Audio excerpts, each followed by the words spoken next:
Well, good afternoon. I'm Jude Kelly. I'm the Artistic Director of the SouthBank Centre. And 7 years ago, I also founded a festival here called WOW, Women of the World, about gender equality and the great potential that the world is missing out on if girls and women don't have equal opportunities to boys and men. It's now all over the world in 25 different countries, which is very exciting and still growing. And then 3 years ago, I started another festival called Being a Man, BAM, about similar issues, about what happens if boys and men are sort of in any way constricted by ideas about what masculinity should be and what damage that can do to to all definitions of gender, if there's too much definition, if you see what I mean. And both those festivals are now, as I say, worldwide in different ways. And this is very much a conversation that is a shared conversation between all humans. It isn't a conversation that belongs to girls and women or those who define as such. It is actually really about humanity. But obviously, in one of the things that we wanted to set about when we were considering why we were so influenced by the Nordic nations, we wanted to take gender equality as one of the ideas that the Nordic nations have championed and expressly committed to in some very significant ways. And we want to know really how to learn from that, and also presumably it's unfinished business. I mean, very early on, the issue of suffrage, of women's rights, was right up there at the front of contemporary Nordic history. But it's not presumably been a simple road to navigate, because, to use that all-encompassing big phrase, patriarchy, all societies, all contemporary societies that we know of, operate along the lines of patriarchal power, and that makes it quite a kind of complicated story, just in terms of imagery. All theologies that are operated in contemporary society, except I think I'd like to talk about indigenous theologies shortly, come from the idea that, in the main, that the deity is male, or the chief deity is male. And so there's lots of images about how the world is, even if in parallel you create another set of images about how the world should be, or could be, or what we'd like it to be. So to discuss all that, we've assembled a really formidable group of people. They've got long CVs, and I'm not going to read out all of their CVs. But Jurita Holm, who's on the far right, comes from the Faroe Islands. She's a fantastic sailor. She sailed around the world, published her first book in 1999, a memoir of her sea voyage. But she went on to study anthropology, and she's now a crime writer, and she lives in Spain. So she's already well-traveled in terms of ideas as well as geography. And next to her is Parita Nakalashavi, who is the director and head of the Sami-speaking arm of the Finnish Broadcasting Company, which she's run since 2012. And she's created many aspects of that broadcasting company since then, including a young people's program, internet news in 3 Sami languages. She's over here at the moment, actually, doing a master's degree, is that right, in the School of Economics, to add in and then go back to carrying on with your work with the Sami nations. On my left is Anu Partanen. She's a journalist and broadcaster and writer. She just wrote a very celebrated book, The Nordic Theory of Everything, comparing what it's like living in the United States, as she now does, with living in the Nordic region. She left Finland to move to America for love. I think that's a fair thing to say, isn't it?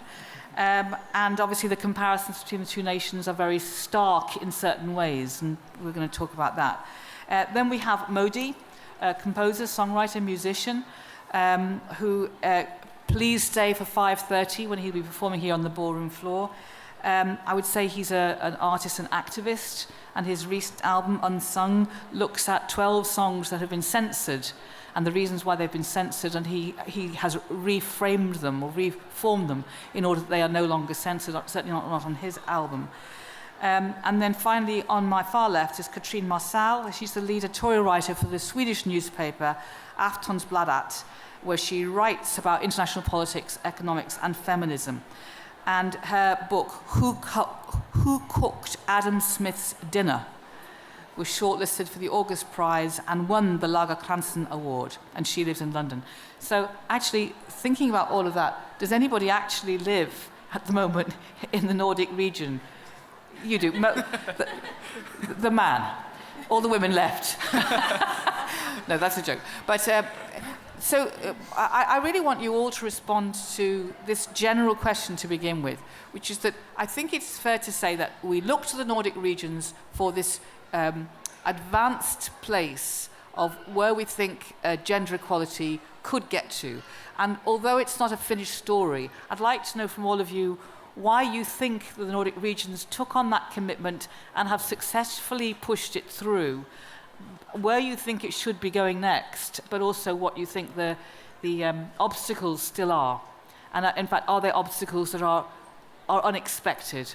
So maybe I can start with you, because Faroe Islands is a small space with traditional fishing industry still going, and obviously a lot of women highly educated now and change happening. Yeah. First of all, I think you asked, like, why do you think this happened in Scandinavia? I know it's happening all over the world, but maybe it's more advanced in Scandinavia than in other places, the gender equality. And I think one of the reasons to that is that in Scandinavia, equality as a concept is a key concept to understand the Scandinavian culture. It's changing now. When I mean equality, I don't mean between the gender, but as in that we're all equal to God. And I'm not going to talk about religion, but for example, in Britain, you have a very hierarchical society. You have the upper class and all the classes. It's a class society. And Scandinavia has always pictured itself from historic times as equal. And the Protestantism in Scandinavia was very much based on that we're all equal to God, whereas, for example, in Catholicism, we're not all equal to God, you know. And when you want to talk to God, you have to talk through the priest. He has the connection. Whereas in Scandinavia, each and every person had the same right to have a relationship to God. So the philosophy or the imagery of we are all equal is very, very rooted and very old and goes way back in Scandinavia. It's a key concept. So maybe it was easier for Scandinavians, both for the women to think, hang on, if we're all equal, then what's this? But also maybe to get it implemented, because maybe the men and the women themselves accepted it better because it's part of our philosophy anyhow. Okay, so there's a kind of a moral sense of rightness, yes, that came with the foundations of religion and the way the society's culture had decided to be. Yeah, we haven't had the class society that most other European societies have had. Mm-hmm. It hasn't been very strong in Scandinavia at all. And if you ask specifically about the Faroes are a little bit different because we're always 20 years behind the rest of Scandinavia, although I think we're catching up. Like when things happen in Denmark or Sweden, which I think are maybe the first ones to get the change, like the modern, we come 20 years after, but we're catching up because, of course, communication is faster and so on. So at the same time as we're disadvantaged in that we're a very traditional society still when it comes to fishing and so on, at the same time we also have the advantage that we're a very small society, so it's very easy to bring change. And as in most countries in Western Europe, women are the ones who are more highly educated than men. So in the Faroes, you can really feel that because they have such an impact, you know. Mm-hmm. So we're disadvantaged in the industry, in what Faroe Islands lives off, which is fishing, which is a very male-dominated industry. But we have the advantage of being a very small society, so it's easy if you get some powerful women, for example, then the change can happen quite quickly. Right, okay. I'd like to come back later to what problems that also creates about the imbalance of education, yeah, and women pushing through progress. Yeah. And perhaps come to you, Catherine, to, you know, would you agree with that analysis as to why gender equality comes naturally? Or does it come naturally in your opinion? Why do you think that progress has been made? It comes naturally, eh? Okay, but it's... I just said maybe it's more advanced there than other places because of that. Okay. I'm a Catholic, so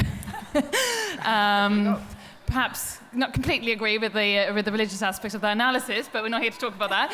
I think I'll start somewhere else. So I'm Swedish, and there's a story about an American tourist coming to Stockholm, Swedish capital, and walking around there for half a day, and then asking her hosts, what's up with all the gay nannies? Because she saw so many men pushing buggies around, and she assumed that they were gay and nannies. And this is probably not true, but it says something about what sort of many visitors to Scandinavia notice, which is the amount of men with children during the day, which is great. And statistics, I think in Sweden, men take 25% of the parental leave, which is still a lot less than the women, but the Nordic nations have some kind of record in the world on this. Sweden spends 4% of GDP into things like affordable childcare, parental leave, etc. And 4% of GDP, that's about as much as America spends on its military. So it's a lot of money. The good thing is when you spend money on these things, when you spend money on these policies to help people combine career with family life, is that you tend to get that money back because you get a higher participation of women on the labor market, and those women then pay tax into the state. So I completely agree with that. The Nordics and Scandinavia is well ahead when it comes to that, to family policy, helping people combining jobs with raising a family. One of few economies that have been able to sort of combine high labor market participation for women and also high fertility. There are still lots of children being born, something that many other economies in Europe, like Italy and Germany, have a problem with, and which goes back to sort of the lack of policies in this area. However, if you look at other measurements for gender equality, like, for example, the wage gap between men and women in Sweden is 15%. Compare that to the UK, which is, I think, around 19, depending on what sector on the labour market. Not a huge difference, given how much more Sweden spends on these issues, how much more political capital is invested in it, and also, a longer history than the UK has on sort of getting women out on the labour market. If you look at other measurements, like female heads of businesses, female executives, female directors, the Scandinavian countries are among the worst performing economies in all of Europe. So there is a paradox there. There's a lot of sort of great policy, especially in this sort of area of family policy, helping people combine work and family life, that doesn't seem to translate into a much smaller wage gap, or especially in the private sector, does not at all seem to translate into sort of more women on high positions there. And there was also an assumption for a long time about that, if you get women, a high female participation of women in politics, that would translate into other areas of society. You don't really seem to have that in Scandinavia either, especially if you compare the private sector with politics, where you have many women in politics, but still don't seem to sort of get that many women running companies, etc. So it's a mixed picture. And I think also the Nordic nations have, especially lately, we've been quite keen on sort of selling ourselves using this. It's kind of, the government-sponsored, image of, Sweden being this place of, Alexander Skarsgård with a baby kind of at home on parental leave. And it's not quite like that. And I think we need to talk about the problems as well. And my book, Who Cooked Adam Smith's Dinner, which is a book on feminist economics, the starting point of that is that actually no society has gotten this right. And that's where we have to begin this discussion. Yeah, I mean, of course, history is a long thing, and even in Scandinavia, even in the Nordic nations, it's a relatively short time introducing a change of plan into what I said earlier is a kind of patriarchal structure in the first place. But the advances of women's rights, I'd like to come to you, Modi, and ask you whether I met many men touring around Scandinavia as I was putting together this whole festival with my team, and there was a kind of strange paradox of many men saying, well, feminism is done, we've done that now, it's finished, and it's fine. Whereas women sort of saying, well, actually, hold on a second, just as you've just said, I'm afraid we're not finished. And the men rolling their eyes. Now, that was some men. Other men absolutely believing that it was their job to keep pushing the boundaries with women, etc. I mean, what's your sense of how, when talking about gender equality, do men feel it is about them, or do they feel it is about women? Oh, that's a big question. Do I represent men in that question? That's only one of your roles. Well, just like you, I've experienced both sides of that question. I mean, I grew up in a small fishing village where the job market was extremely gendered. I remember when I was a kid, it was very traditional. The men went fishing. And the women stayed at home, cooking, taking care of the children, taking care of the homes and the farms, while the men were out on sea. And then, like when I was a teenager, this old industry or this old institution of fishery sort of collapsed a little bit, and instead of that, you had the fish farms, the salmon, which came and took over. All of a sudden, you had a fish farm almost on every nest in Norway. And with that, there was a huge transition within my village and within my society where all of a sudden, women also started working in the same areas as men did. So I think that although I know Norway was very early to allow women to vote and so forth, but these things take a lot of time to translate to real life and to the small places. After a while, when I started playing music, I moved to Oslo, and I met a cultural scene which also was still very gendered. I remember the year when I released my debut album in 2010. I played at the Øya Festival, which is sort of a very well-known festival in Oslo, and the same year a newspaper did a head count of female participants on the main program of the festival, and they found that there were women in almost 10% of the bands. You asked very early on if this is an unfinished story. Definitely not. Although when touring around, it's not a finished story. It is. Sorry, it is. It is an unfinished story. Definitely. Although when traveling around in Europe and the rest of the world as a musician, I see that maybe we've come far, but it doesn't feel like it. No, the music industry is amazingly gendered all over the world, and that's not the only industry. I want to turn to you to talk, Parita, a little bit about how this is dealt with in traditional cultures, because there's a huge conversation that's been going on, unlocked really by the Trump victory, about personal identity and whose identity matters, and where male identity fits in to the idea of progress, and how this cuts against certain kind of very strong senses of, well, this is what our culture is like. Now, you know, from your point of view, as a woman of the world, and then also somebody who understands the Sami culture, how does feminist progress and gender equality progress sit at the moment in terms of why it's happening and then what problems it has in its happening? Well, to start with, it's important to understand that the Sami people, although we live in Sweden, Finland, Norway, and Russia, so in 3 Nordic countries, we're actually a completely different culture. We have our own history, our own language, our own worldview, our own way of thinking. And you're actually very lucky because you can get to know the Sami culture here in SouthBank Center through Outi Bieskis and Marja Helander's work, for example. But essentially, the Sami culture and the Sami society has always traditionally been very equal.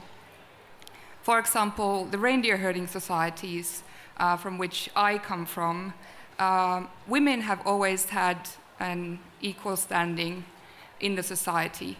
For example, women have always owned reindeer, traditionally, they've had the same ownership rights, inheritance rights, and so on with regards to the reindeer as men. And that's true still today. For example, I have a reindeer earmark, and I own some reindeer. And this is natural. All girls get reindeer earmarks just like boys. Of course, there are some physical limitations to the work, but traditionally, women have always taken part in the reindeer work. And I guess it's a practical thing. Your small communities, you have to work together, you have to use everyone's resources. But also, there is some research, for example, Professor Rauno Kuokkanen from the Toronto University has written about the Sami women, and she says that, for example, in the reindeer herding communities in the old days, women had control of economics. And again, that's probably a very practical thing. The men would be out there with the reindeer in the nomadic culture that my grandparents still lived for a long, long time. They could be out there in the fells for months, and women would be at home taking care of the home, the family, and the economics. And then also the political development has been initiated by female politicians in the Sami society. This year is the 100-year jubilee for us Sami people, and this year, 2017, marks the beginning of the Nordic Sami political cooperation. And a wonderful lady, Elsa Laula Renberg, who was a midwife and also a politician, she was the one who gathered a group of Sami people, politically active Sami people, from Sweden and Norway together in Trondheim on the 6th of February 1917. And this was a time when in Sweden not all women could still vote everywhere, and our leading politician was a female. And in the biographer Siri Brock Johansen's word, Elsa Laula Renberg was a South Sami, defender of tradition, a feminist, Christian, and avant-garde. And I'm so proud to have learned her history during our Jubilee year, and to also celebrate the female political power in this day and age, where, for example, in Finland, all the Sami institutions are led by women. And that's, again, probably a reflection of the high educational level in Nordic countries that is also reflected in the Sami community. And so that idea of being able to have equal property rights, which is still a massively contested area for women across the world in some societies, and certainly was in this society, and until very, very recently, women couldn't buy a house without their husband's permission, they couldn't get a mortgage. I mean, we forget how recent a lot of these changes are, and in some respects, some of the laws that we're still trying to get overturned imply women are property to men. But you're saying that in Sami society that was not enshrined in any way. Yeah, the point is that it wasn't the Nordic countries who brought the equal rights and the ownership rights to women. We had that within our own system. And actually, as the laws progressed and, for example, the nation states exposed laws and the colonial ways of doing things on us, the property rights of women, for example, in Norway, have gone backwards from the standard that we had traditionally. Okay, we'll come back to that. Anu, you have gone to the USA and you noticed that it was a very difficult place to navigate in terms of your expectations or what you'd got used to in Finland.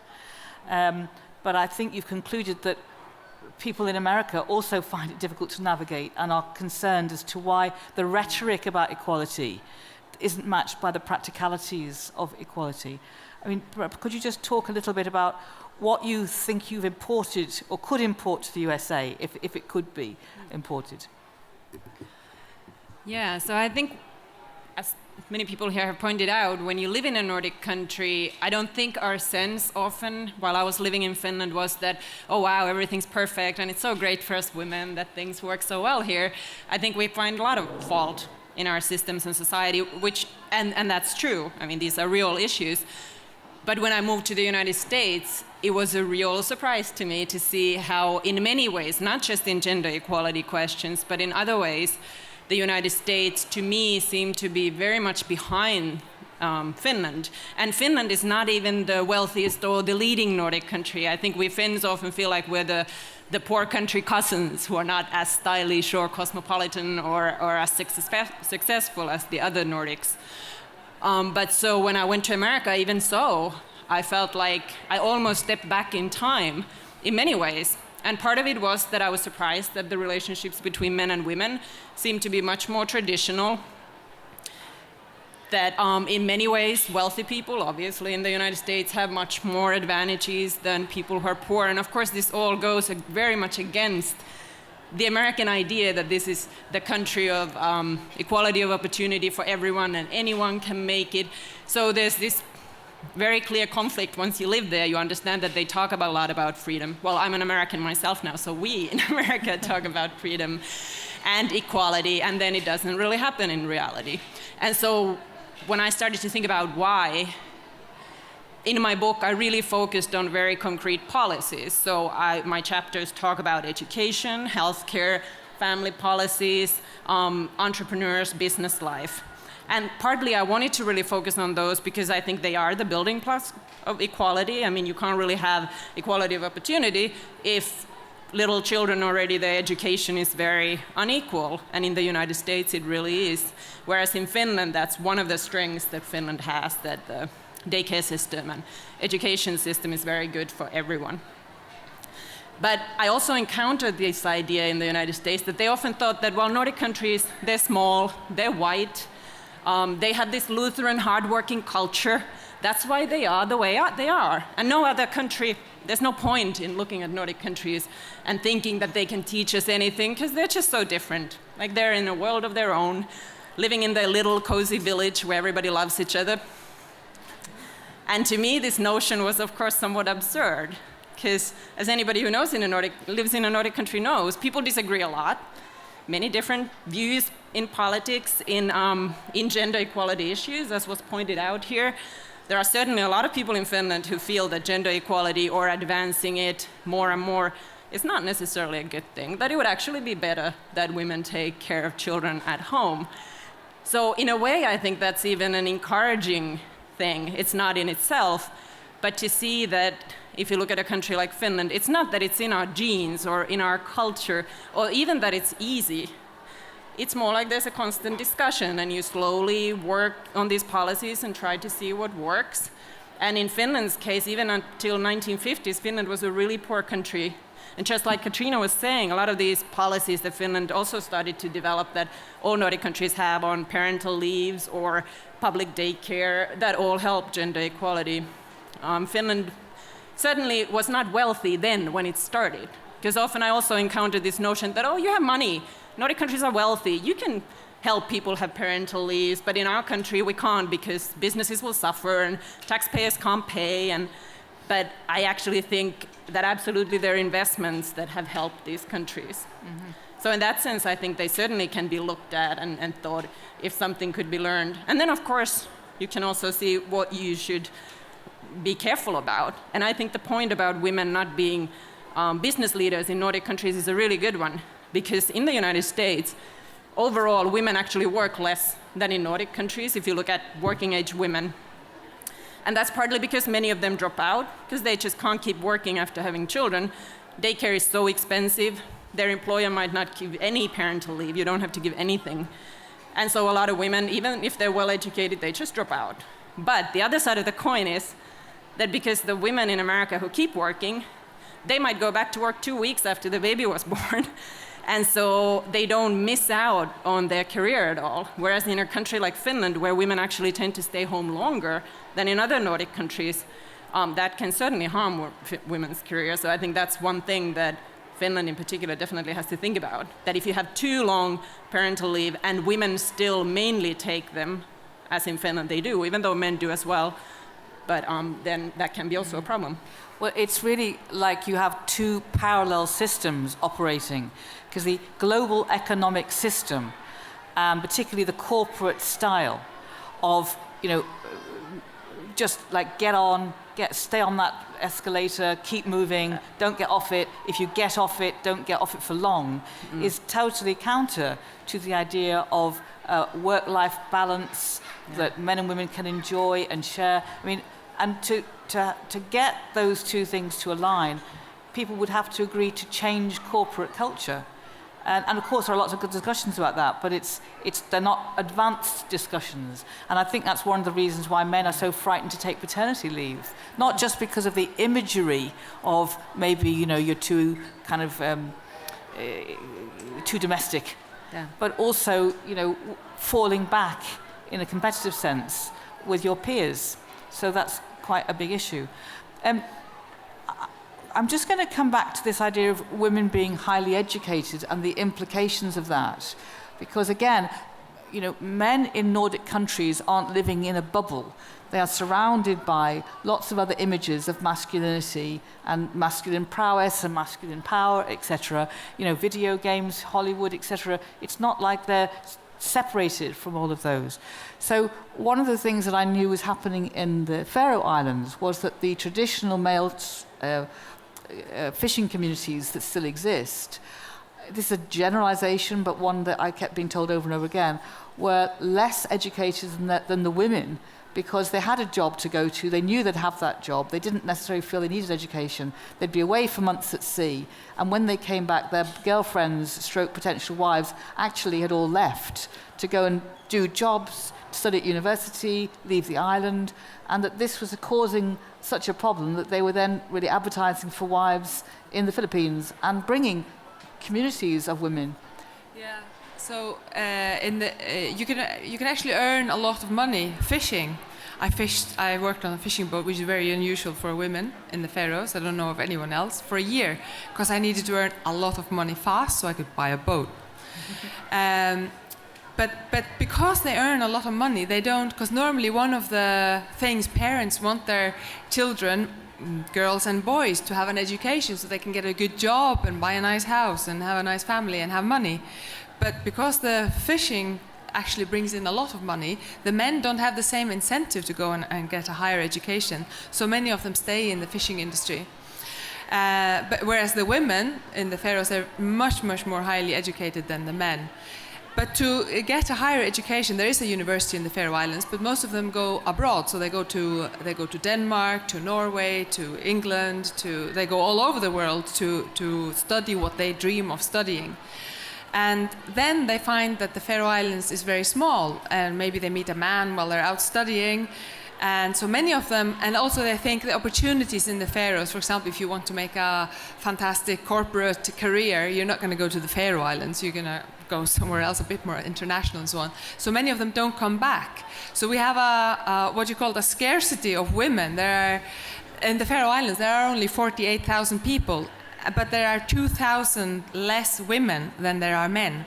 So a lot of men, especially from the villages, they can't find a girlfriend, so they import Russian and Philippine women, which is terrible to think about. But it means that it's become a strange society. You know how London is very cosmopolitan. You have people from all over the world, but it's in a very different way than in the Faroe Islands, because we don't have, refugees or people from the Middle East. We only have Russian and Philippine.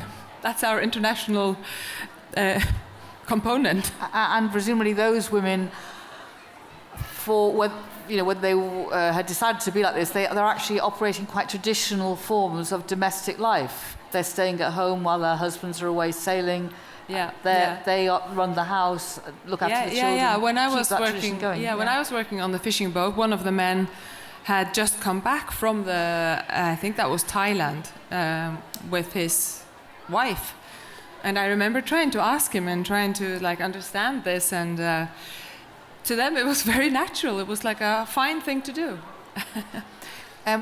In the Sami culture, one of the things that was talked about at the beginning was the equality in society. But I know that, one of the tensions in Inuit culture in Greenland, and I think it's true of Sami culture, is being recognized as having equality and space and equal recognition within the society. I'm checking whether that's true.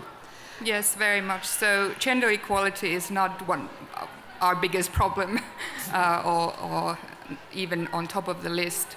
But we, of course, have a lot of social and other equality issues that stem from colonialism, assimilation, loss of language, feeling that we're worth less than the majority people, the minority position in general in the society.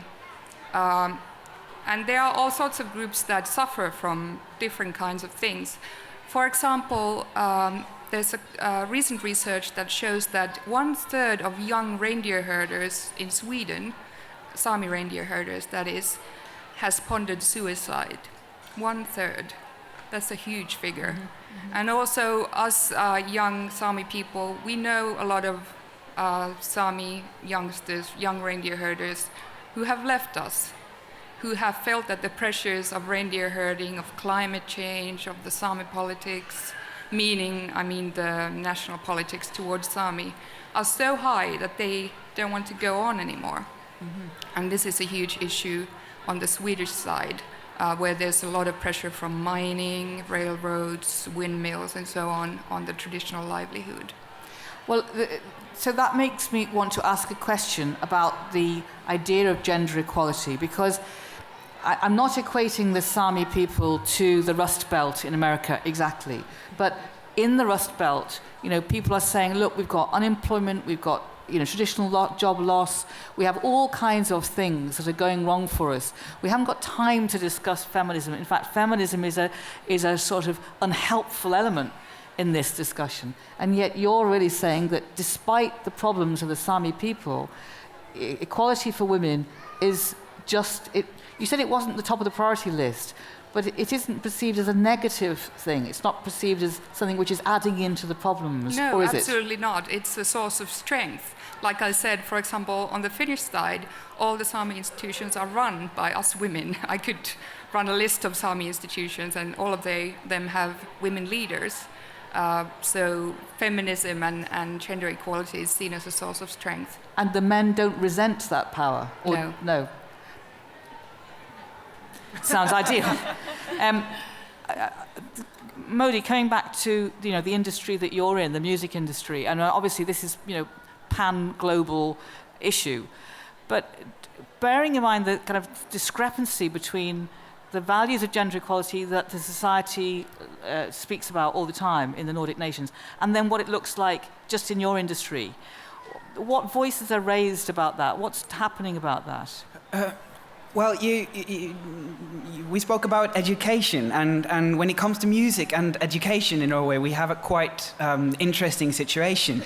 In the institutions, both classical, rhythmical, and jazz, there's a majority of women studying now these days.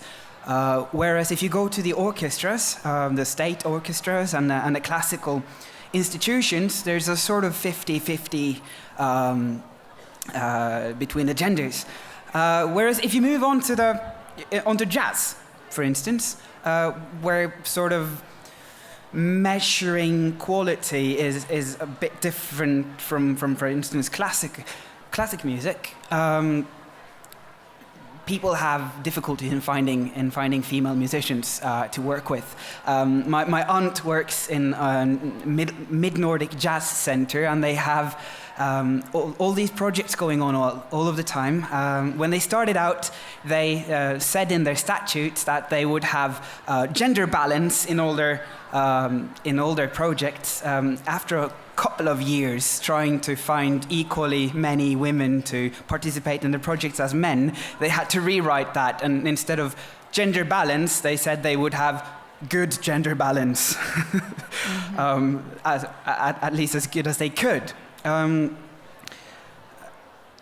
moving on to the pop field, as I said, the Öja Festival 5-6 years ago had 90% men among their headliners. That has certainly changed. Last year, on the Öja festival, there were women among 56% of the bands on the main stage, which is a great thing. It's not representative, perhaps, for the festival, for Norwegian festivals, but they are leading a leading festival, a trend-setting festival. So it made a big effort. It actually set out to do that. Maybe we're getting there, but still, women tend to be the singers. Women tend to do certain instruments, violin, flute. In Trondheim, where I lived 2 years ago, there were 200 8-year-olds studying the flute. And out of those 200, there were 8 boys. Mm-hmm. And that's a tendency that you can see, that the lighter the instrument, the more women. There are hardly any. No, I wouldn't say sweeter. In terms of sound. Because I was thinking about harps, you see. Harps aren't very light, but, mainly they're women playing harps. That's true, even though they're very heavy. Yeah, so I think I've always thought it's more to do with the romance of the sound. Maybe. Anyway, whatever it is, there's still this discrepancy, as you say. There's definitely well, I was going to argue that there is a connection between the image of the masculine body as being strong and playing big instruments like the drum and the double bass. There are hardly any drummers, hardly any double bass players that are women in Norway. And as I said, there are many flautists, many violinists among the orchestras. The majority of violinists are female. Yeah. So it is definitely still a very gendered industry, but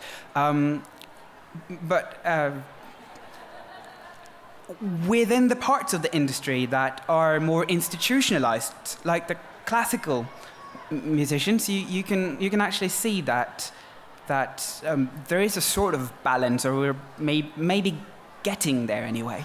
Well, it's very interesting, this whole idea of music, because classical music is traditionally very gendered and knows it is. And contemporary music thinks it isn't, but it absolutely is. And they introduced this thing recently, a few years ago, probably people know this, but now for classical orchestras, you have to audition behind a screen without your shoes on, so that you don't hear high heels walking along the floor, even if you can't see the person. So by blind auditioning, they have completely changed the division between men and women in orchestras. It's been absolutely revolutionary. Now, you can't do that in jazz in the same way. And this thing about have they got it? Are they one of us? It's such an ephemeral kind of idea about imagery in jazz. Anyway, that's a whole other debate. But Catherine, just coming to you, even though progress isn't just absolutely clear, easy, and moving forward all the time, do you still see initiatives in the Nordic nations that are changing things, making sense? Do you still see an enthusiasm for change happening? Yes, absolutely. And I think, especially around parental leave and affordable childcare and all of that I think Nordic nations actually have figured something out. But then you can't see that as a magic bullet. I think that was my point. You can't see that as a magic bullet that you work that thing out and then everything else will follow automatically. I think that's a problematic view.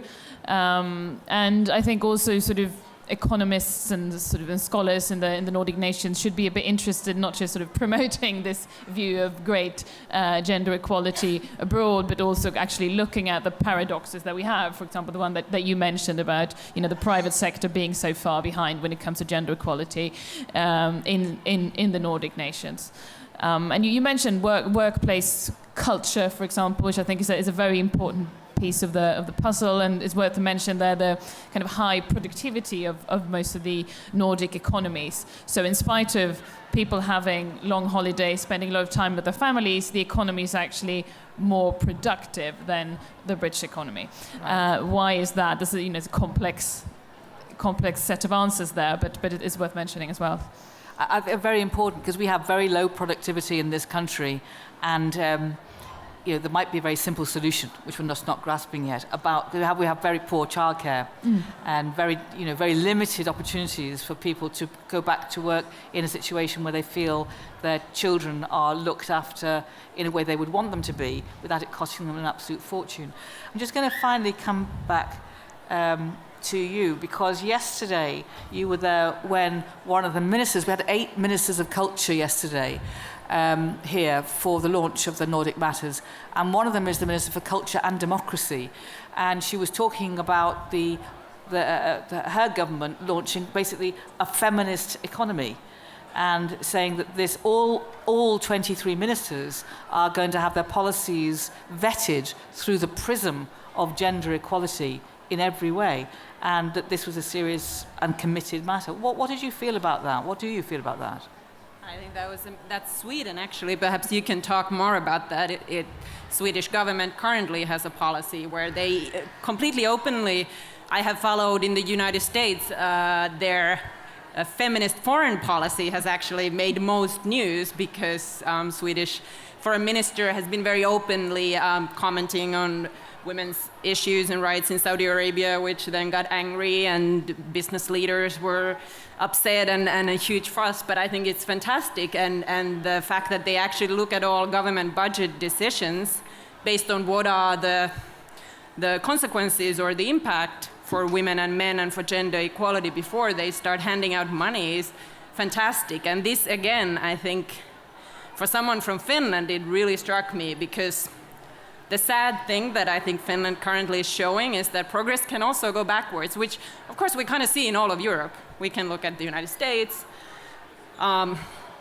Perhaps in Britain, too, people feel like we were going towards more equality, and the EU, and life was positive, and then now times are tough, and people are turning towards values that seem to be already like from the 1930s. And I think in Finland has had a hard recession for past 10 years. And I've been somewhat surprised by the misogyny that has started to come out in online conversations. Of course, this happens everywhere in the world. I mean, the internet, I don't think anyone perhaps knows if that it's always been there and now it's coming out, or is the conversation online feeding it. But you can see this in Finland, and it's very disappointing. And you can see it in politics too. Finland has had a female president, female prime minister. A lot of the ministers are often women, often half the cabinet. So that's all great. But in recent years, voters have certainly turned to elderly men. And you can see this in party leadership, in ministers. And the current government, when they have been figuring out what to cut because of the recession, they've turned to cutting daycare, right? Education. These things that to me are insane, because for all of my book, I read hundreds of studies, economists who have written about this, organizations like the World Economic Forum and the OECD, ILO. These are not like hippie organizations.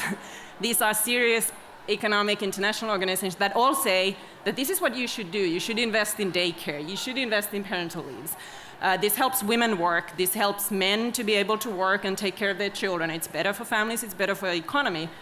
And it looks to me like in Finland now, they're basically going backwards and doing the opposite, which is alarming. And there's a lot of debate and discussion about it in Finland. But I was definitely last night thinking that, oh my God, to compare that this is the Swedish government policy right now, and the Finnish government policy is pretty much the opposite. And that contrasted with whatever policies on childcare Trump may decide to introduce. Yeah, I mean, the Finnish policies are still awesome intact compared to American. Yeah. Sometimes I follow the Finnish debate, and people are so upset because before, every child in Finland had absolute right to public daycare, no questions asked, even if the parents are unemployed or they're at home or studying at home with another baby. Now the government wanted to scale back that if one parent is home with a baby or unemployed, then their older child only has right to 20 hours of daycare. So by American standards, that's amazing that this right exists. But by Finnish standards, of course, it is rolling back something that we had before. Right. So I think you've given it's been short session, but incredibly comprehensive in terms of understanding that there is a massive appetite to keep finding the best, most productive, most ethical society, one that builds on human rights for everyone and allows everybody's potential to be realized, but it's in the rest of the world. It sits in the rest of the world with all the other conflicts. So it's unfinished business is where it stands. I still think from those of us who live in the UK that there's a lot to learn and a lot to consider, and a lot to be hopeful about, because it's still a short period in time when this progress has been made. And I think we still are grateful that the Nordic nations have been so committed, warts and all. So can I thank our speakers for this short but very, very helpful realization of what's happening. Thank you.